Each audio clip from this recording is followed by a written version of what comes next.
యాదగిరిగుట్ట లక్ష్మీ నరసింహస్వామి ఆలయంలో 3వ రోజు మహాకుంభాభిషేక సంప్రోక్షణ మహోత్సవాలు అంగరంగ వైభవంగా జరుగుతున్నాయి. మహాకుంభాభిషేక మహోత్సవాల్లో భాగంగా వనమామలై పీఠం 31వ పీఠాధిపతి మధుర కవి రామానుజ జీయర్ ప్రత్యక్ష పర్యవేక్షణలో పంచకుండాత్మక యాగం నిర్వహిస్తున్నారు అర్చకులు.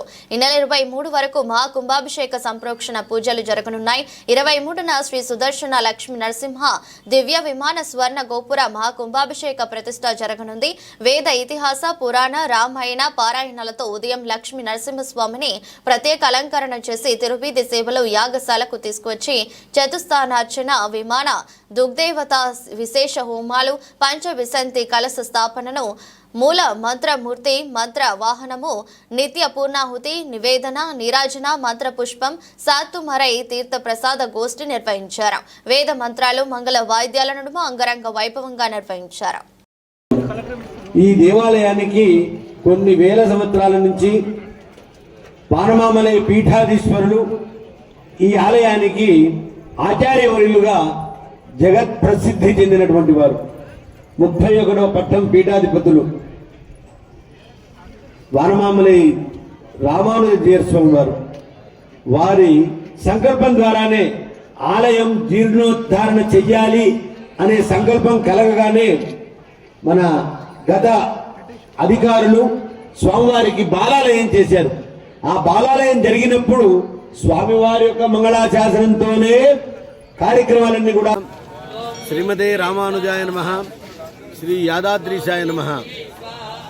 శ్రీ యాదాద్రి లక్ష్మీ నారసింహస్వామి వారి దివ్య మందిరంలో మహావైభవపేతంగా శ్రీ పాంచరాత్రాగమ శాస్త్రయుక్తముగా భగవద్ రామానుజ సాంప్రదాయ సిద్ధంగా లోకోత్తర వైభవాలతో ఈ దేవాలయానికి సంబంధించినటువంటి మహదాచార్యవర్యులు శ్రీమదిత్యాది శ్రీమాన్ పరమహంస పరివ్రాజకాచార్య స్వామివారు శ్రీమద్ వానమామలై మధురకి రామానుజ జీయర్ స్వామివారి యొక్క మంగళాశాస్త్రపూర్వకంగా స్వీయ నిర్వహణలో మా ప్రధాన అర్చకత్వంలో స్వామివారి యొక్క దివ్య విమాన గోపురానికి స్వర్ణమయం చేయటం జరుగుతుంది. ఇది చరిత్ర చరగుణంగా ప్రపంచ దేశాలన్నీ కూడా ఆశ్చర్యపరిచే రకంగా అతి సుప్రసిద్ధము సుదీర్ఘము సువిశాలమైనటువంటి ఈ గోపురానికి బంగారు కిరీటాన్ని స్థాపన చేస్తున్నారు. శిరస్సున్నవారందరూ కూడా రాజులు కారు, కిరీటం పెట్టుకున్నవాడు మాత్రమే రాజు. ఆ కిరీటము దేవరాజు అయినటువంటి లక్ష్మీనరసింహస్వామి వారికి మన రాష్ట్ర ముఖ్యమంత్రి వర్యులు తెలంగాణ ప్రజల భాగ్యోదయ మహద్భాగ్య శాస్త్ర దివ్య దేవాలయం. ఈ దేవాలయానికి కొన్ని వేల సంవత్సరాల నుంచి వానమామలై పీఠాధీశ్వరులు ఈ ఆలయానికి ఆచార్యవర్యులుగా జగత్ ప్రసిద్ధి చెందినటువంటి వారు.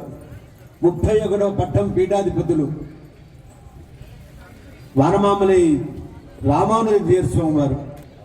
వారి సంకల్పం ద్వారానే ఆలయం జీర్ణోద్ధారణ చెయ్యాలి అనే సంకల్పం కలగగానే మన గత అధికారులు స్వామివారికి బాలాలయం చేశారు. ఆ బాలాలయం జరిగినప్పుడు స్వామివారి యొక్క మంగళాశాసనంతోనే కార్యక్రమాలన్నీ కూడా ప్రారంభమయ్యాయి. ఆ తరువాత కుంభాభిషేకం జరిగింది, గోపురం ఆలయ ప్రతిష్ఠ జరిగింది. దానికి కూడా స్వామివారి యొక్క మంగళాశాసనమే. ఇప్పుడు స్వర్ణమయ కాపడానికి మహాకుంభాభిషేకానికి మహా సంకల్పం చేసింది వారే.